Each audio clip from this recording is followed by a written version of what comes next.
اللہ تبارک و تعالیٰ کا بہت بڑا احسان و کرم ہے کہ اللہ رب العزت نے ہم تمام کو یہ زندگی عطا فرمائی۔ اللہ رب العزت نے ہم کو یہ جو زندگی دی ہے تو وہ اپنے ایمان کو بنانے کے لیے، اپنے اہل و عیال کے ایمان کو بنانے کے لیے ہم اپنے عقائد کی بھی فکر کریں اور اپنے اہل و عیال کے عقائد کی بھی فکر کریں۔ ایسا نہیں ہے کہ بس شادی ہو گئی، بال بچے ہو گئے، ان کے کھانے پینے کا تو ہم خیال رکھ رہے ہیں، لیکن ان کی زندگی کیسی گزر رہی ہے، ان کے اعمال کیسے ہیں، ان کے عقائد کیسے ہیں، ان کی بھی ذمہ داری ہمارے اوپر ہے۔ اللہ رب العزت نے فرمایا یا ایھا الذین آمنوا، کتنے پیار سے اللہ سمجھا ہے، اے ایمان والو، قوا انفسکم، اپنے آپ کو اور اپنے گھر والوں کو جہنم کی آگ سے بچاؤ۔ اپنے آپ کو بھی بچانا ہے اور اپنے گھر والوں کو بھی جہنم کی آگ سے بچانا ہے۔ دنیا کی آگ سے تو ہم بچاتے ہیں، بیوی کو، بچوں کو، بچہ اگر ہم بہترین سے بہترین چیز کھا رہے ہیں، چکن بریانی کھا رہے ہیں، دسترخوان پر بیٹھے ہوئے ہیں، لیکن اچانک میں بچہ ابھی گھٹنوں پر چل رہا ہے، اچانک میں بچہ اگر آگ کے پاس چلا جائے یا گڑھے کے پاس میں چلا جائے، ہم بھاگتے ہوئے جاتے ہیں، کھانا چھوڑ دیتے ہیں، بہترین سے بہترین چیز چھوڑ دیتے ہیں، لیکن بچوں کو پکڑتے ہیں۔ ہمارا بچہ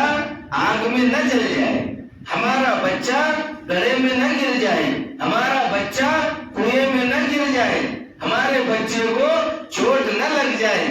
کتنی فکر رہی تھی۔ لیکن اگر بچہ بغیر بریک کی سائیکل پر بیٹھا ہوا ہو،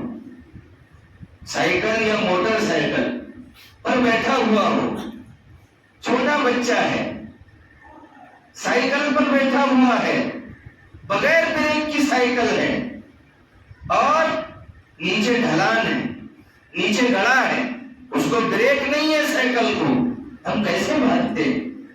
کہ میرا بچہ گر نہ جائے؟ بغیر بریک کی سائیکل، سامنے کھائی ہے، سامنے گڑھا ہے، سامنے کنواں ہے، ہم بھاگتے ہوئے جا کر اس بچے کو پکڑتے ہیں کہ کہیں ہمارا بچہ اس کنویں کے اندر نہ گر جائے، اس کھائی کے اندر نہ گر جائے۔ تو میرے بھائی اور دوستو، آج ہم نے ہمارے بچوں کو بغیر بریک کی سائیکل پر بٹھا دیا، بچوں کو ان کے عقائد کی ہم کو فکر نہیں، ان کی نمازوں کی ہم کو فکر نہیں، کھانے پینے کی فکر ہے، کپڑوں کی فکر ہے، سردی آ گئی سوٹروں کی فکر ہے، اوڑھنے بچھانے کی فکر ہے، لیکن جو آخرت کی زندگی ہے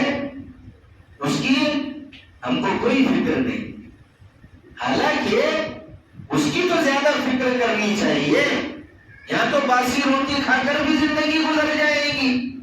سستے کپڑے پہن کر بھی زندگی گزر جائے گی، ہلکا کھانا کھا کر بھی زندگی گزر جائے گی، امیروں کی بھی زندگی گزر رہی ہے اور غریبوں کی بھی زندگی گزر رہی ہے۔ ایسا نہیں ہے کہ جو دستار کے مکان میں رہتا ہے وہ سننے کا نوالا کھاتا ہو، ایسا تو نہیں ہے، وہ بھی دو روٹی کھاتا ہے، غریب بھی دو روٹی کھاتا ہے، اتنا ہے کہ وہ تیل لگی ہوئی کھاتا ہے، گھی لگی ہوئی امیر کھاتا ہے، روٹی کھائے لیکن اپنا پیٹ تو بھرتا ہے، پیٹ تو سب بھر رہے ہیں، ارے جانور بھی پیٹ بھر رہے ہیں، چڑیا صبح میں خالی پیٹ لے کر کے جاتی ہے لیکن جب شام میں گھر پر آتی ہے تو بھرا ہوا پیٹ لے کر کے آتی ہے۔ تو میرے بھائیوں، جانور بھی اپنا پیٹ بھر رہے ہیں، غریب بھی اپنا پیٹ بھر رہے ہیں، امیر بھی اپنا پیٹ بھر رہے ہیں، مسلمان بھی اپنا پیٹ بھر رہے ہیں، دوسرے مذہب کے ماننے والے بھی اپنا پیٹ بھر رہے ہیں، اچھے سے اچھا کھانا کھا رہے ہیں۔ لیکن میرے بھائی اور دوستو، اللہ کے نبی نے فرما دیا ہم میں اور دوسروں میں فرق کیا ہے؟ وہ نماز نہیں پڑھتے اور ہم نماز پڑھتے ہیں، ورنہ تو سب ویسے ہی ہو رہا ہے۔ 24 گھنٹے ان کے لیے بھی ہے، 24 گھنٹے ہمارے لیے بھی ہے، رات ان کے لیے بھی ہے، دن ان کے لیے بھی ہے، رات ہمارے لیے بھی ہے، دن ان کے لیے بھی ہے، دن ہمارے لیے بھی ہے، ساری چیزیں کامن ہیں، لیکن ایک چیز کامن نہیں ہے، وہ ہے ایمان کی دولت۔ ہمارے پاس ایمان کی دولت ہے، ان کے پاس ایمان کی دولت نہیں ہے، اس ایمان کو بچانا ہے۔